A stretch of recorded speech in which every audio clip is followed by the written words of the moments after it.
Yo, what's going on, guys? Today I'm going to be going over the MLB slate on DraftKings for Saturday, July the 6th. In this video, I'm going to cover the 6-game early slate. We do have a 7-game main slate, and I will be covering that in a different video. But like I said, for this video, we'll be looking at the early slate, talk about these 6 games. We'll look at pitching, talk about the pitchers that I like for today. We'll look at some hitters I'll be going to. We'll talk about some stacks that I like. And then towards the end of the video, we'll look at some BVP plays. But before we do get started, guys, I would appreciate it if you would drop a like on the video, and if you are new to the channel, make sure you click that subscribe button down below so that way you won't miss out on any of my new videos. Really quick heads up, the All-Star break does start on Monday, so there will be no baseball games on from Monday till Friday, I believe. I think there is a game on Thursday, but it's just one game, so there's no slates from Monday till Friday. So we won't have any videos then. These 2 videos for Saturday will be my last 2 videos before the All-Star break. Don't plan on making a video for Sunday. So just wanted to give you guys a quick heads up. You won't see any videos from me for the next couple of days. You won't see any videos from really any other DFS players and DFS YouTubers because there won't be any games on. But let's go ahead and take a look at this early slate, talk about pitching. Start off at the top with Max Scherzer. Most expensive option on the slate. He's $12,200 in a home matchup with the Royals. So I love this spot for Max Scherzer. He did get placed on the paternity list on Wednesday, but he is expected to start here, so no concerns. He's listed as out on DraftKings right now, but he is expected to start. And I love Scherzer here, facing a Royals team that just is not that good of an offense. Plenty of strikeouts as well in this Royals lineup. And they're also going to be rolling out a pretty right-handed heavy lineup. The only lefties in the projected lineup are Alberto Mondesi, Alex Gordon, and Nicky Lopez. The pitcher bats left-handed as well, but I'm not really worried about the pitcher. And Scherzer is elite versus righties. He struggles more with lefties, but like I said, only 3 lefties in the projected lineup. The righties in this lineup will strike out versus right-handed pitching, especially a good pitcher like Scherzer. And just a 2.8 implied run total for the Royals today. So I love Scherzer. I think there's enough cheap value at pitching that we can fit him in pretty easily. Shane Bieber is the next most expensive option. I don't have much interest in Shane Bieber on this slate. I would just rather try and find the $1,400 and get up to Scherzer. I think Scherzer just gives you so much more upside. Not a big fan of Bieber's matchup with the Reds, especially in Great American Ballpark. I think I can look elsewhere on this slate. Then you have a guy like Blake Snell in a really tough spot against the Yankees. Don't really see myself rostering Blake Snell here at $9,400. Maybe if he was a little bit cheaper, I'd take the risks, but this Yankees lineup is just so good, especially versus left-handed pitching. So many good hitters in this lineup that can hit lefties well. Just looking at the lineup, LeMahieu, Judge, Encarnacion, Gregorius, Gleyber Torres. I'm sure they'll have some guy sat out on Friday night's game, but should be back in the lineup. I'm not sure who it is. Can't remember off the top of my head, but really surprising, just a 3.9 implied run total for the Yankees. I would imagine that's going to rise. People probably will start betting on the Yankees a little bit. I know it's in Tampa Bay, and that's a really pitcher-friendly park, but I think Blake Snell's really struggled this year against the Yankees. I know last time he faced them in Yankee Stadium, he didn't even get through the first inning. He gave up 6 runs. I think he's faced them a couple times this year. On the 18th of May, I believe, he faced them in Yankee Stadium, 25 DK points. At home, 29 DK points. So he's actually been pretty good against the Yankees besides from his last start. But still, tough spot. Just don't think I want to pay $9,400 for him on this slate when I can just pay up for Scherzer, who I just feel so much safer in. I just feel like has so much upside. Then once you get past those guys, there's not really a lot that I love. Like CC Sabathia, $8,800 is a no for me. That's just too expensive of a price to pay. Then you have like Desclafani against the Indians. I don't really want to go there. I think when looking for value pitchers, there's 2 guys that stand out. Rick Porcello against the Tigers and Max Fried against the Marlins. I like Max Fried more. He's a lot cheaper. He's $6,500, and he really is in a good spot against this Marlins team. That's just not that good offensively.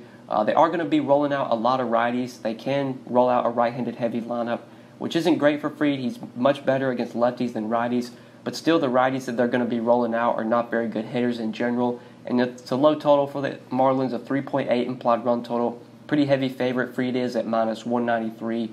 I really like him here. I think he's just too cheap for this matchup with the Marlins. Should easily be able to give you 15 to 20 DraftKings points. He's most likely going to be the best value pitcher on this slate. Like Adrian Hauser against the Pirates, I guess you could maybe look to because he's so cheap at $4,700. Jordan Zimmermann against the Red Sox, I'm not going there. Glenn Sparkman against Washington, I'm not going there.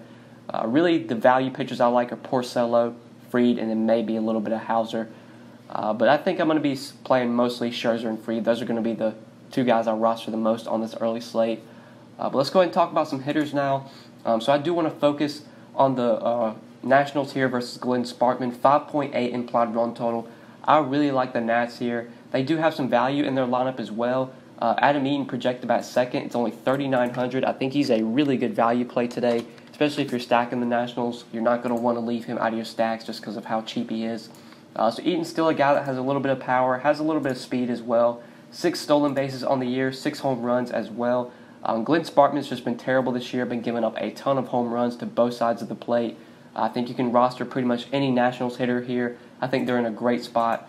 Pretty much whoever's in the lineup I think is playable. I really like Eaton batting second. He's so cheap. Brian Dozier expected to bat sixth. Also very cheap at 3,700. Another pretty good value play here. So Dozier's a guy that has some power as well. More power than Eaton. 13 home runs on the year. Like I said, Sparkman's just giving up a lot of home runs to righties and lefties. Dozier's shown power this year against righties. And like I said, I'm just really high on the Nationals. I think they're in a great spot, and they're easily one of the best stacks on this early slate. They have probably one of the best chances to be the highest scoring team on the slate. So Dozier and Eaton are going to be two guys I look to a lot when rostering Nationals hitters. Then I do really like a couple Rays versus CC Sabathia, especially if CC is going to get a little bit of ownership. I don't think he will because he's so expensive, but if he does, this will give you a little bit of leverage against Sabathia. Some of the righties I like from the Rays, specifically Tommy Pham, 4,100. I think he's a really good play here against Sabathia. So you do want to roster right-handed hitters versus Sabathia. He struggles a lot more against righties than lefties. So Tommy Pham I really like. I think Yandy Diaz is a pretty good play. Willie Adames is a dirt cheap shortstop you could roster. But I really have a lot of interest in Pham and Diaz, the two guys that have a lot of power. Tommy Pham, 13 home runs on the year. Been very good this year versus left-handed pitching. Doesn't strike out much. Just a really good hitter overall. Also has a little bit of speed. 7 stolen bases on the year. So if he gets on base, he can run if need be. So I really like Tommy Pham as a high upside one-off. Or if you want to do like a mini stack of the Rays, I think he makes a lot of sense at 4,100. But these are my 5 plays for this 6-game early slate. Let's go ahead and talk about some stacks real quick. Then we'll look at some BVP before we end the video. So my favorite stack for the early slate is definitely going to be the Nationals here with a 5.8 implied run total versus Glenn Sparkman. Love the Nats. I think they're in a great spot. Highest team total on the slate. They're going to be a team I look to the most. I imagine the Red Sox are going to have a pretty high total as well. Right now, it looks like they're going to be facing Jordan Zimmermann. We do not have a total on this game, but I imagine the Red Sox total could potentially pass the Nationals. We could see them with a 6 total or higher. Only issue is that if you're trying to play Max Scherzer, it's going to be pretty hard to stack the Red Sox because they are pretty expensive. But Mookie at 4,900 feels a little bit too cheap. Then you got like value at the bottom. If Jackie Bradley's in the lineup, he's dirt cheap at 3,900. If Brock Holt's in the lineup, he's cheap at 3,800. I will be trying to stack the Red Sox as I can, but I feel like I'm going to be prioritizing Scherzer on this slate just because I don't like a lot of good cheap pitching. There's not a lot of high upside cheap pitching, I guess you could say, and I feel like Scherzer just has so much upside. So I'm going to be prioritizing him, but in lineups where I don't have Scherzer and maybe I do pay down at pitching, I will for sure have some exposure to the Red Sox. But other than the Red Sox and the Nationals, there's not a lot of other teams I really like. Like I think Caleb Smith is a pretty good pitcher, so I'm not really going to be stacking Braves bats. Like I said, you can roster a couple hitters versus CC Sabathia. I wouldn't mind. Some of these Yankees I think make some sense versus Blake Snell, like Judge at 4,600 has a lot of power. Encarnacion at 4,400, a lot of power. But I'm not going to be full stacking the Yankees. Don't think they have the upside that I want. And they're not that cheap. Like they are still relatively expensive. But let's go ahead and talk about some BVP real quick before we end the video. So we got a lot of BVP plays. I'll cover the ones that really stand out to me. So starting off, Alex Gordon, 14 for 39 with 3 home runs off of Max Scherzer.